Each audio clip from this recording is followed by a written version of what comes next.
ពុកម៉ែបងប្អូនទាំងគ្នាជំរាបសួរបងស្រីផងដែរមកជើងនេះមិនឆ្ងាយ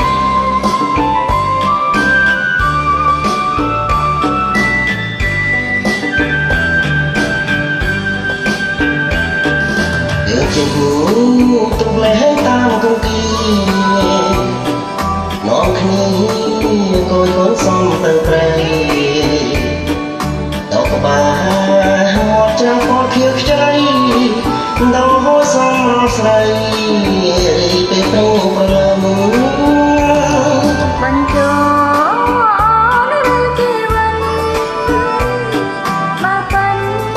ម្លេះអូនសងខំអូនខ្លាចដោយកាច់ឆ្ងាយស្រួលពីមកសងខំនឹងជឿចិត្តនឹងថ្លៃបើវា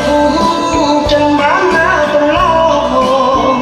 មកនឹងយ៉ាងនឹងមកដែរ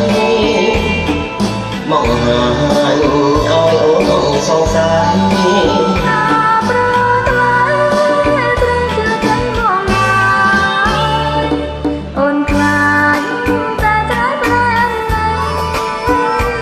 អូនកុំប្រែនឹងបងណាត្រាំត្រាអូនស្នាមកស្មោះអីឡើយទេណាលោកអើយសូមជួយជាសាស្រី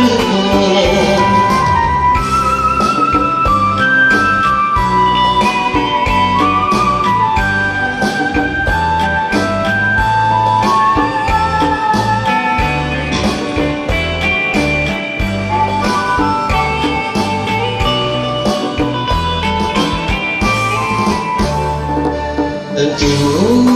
ពុកលែងតាមគគីនាំគ្នា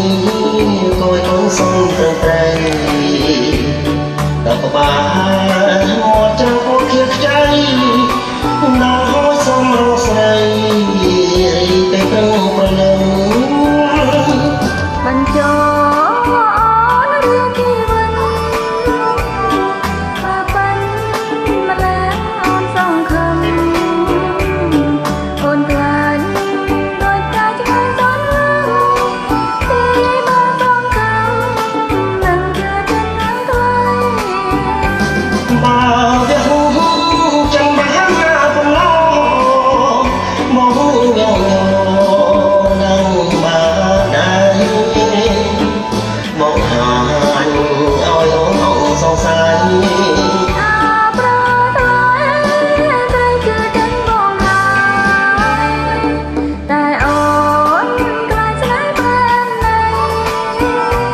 អូនកុំប្រែ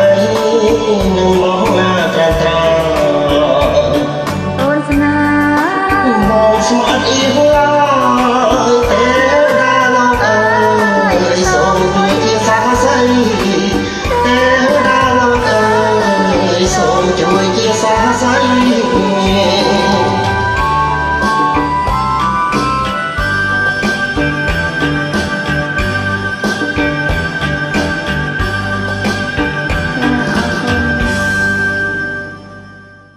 ជម្រាបពុកម៉ែបងប្អូនទាំងគ្នាជួបគ្នាពេលក្រោយ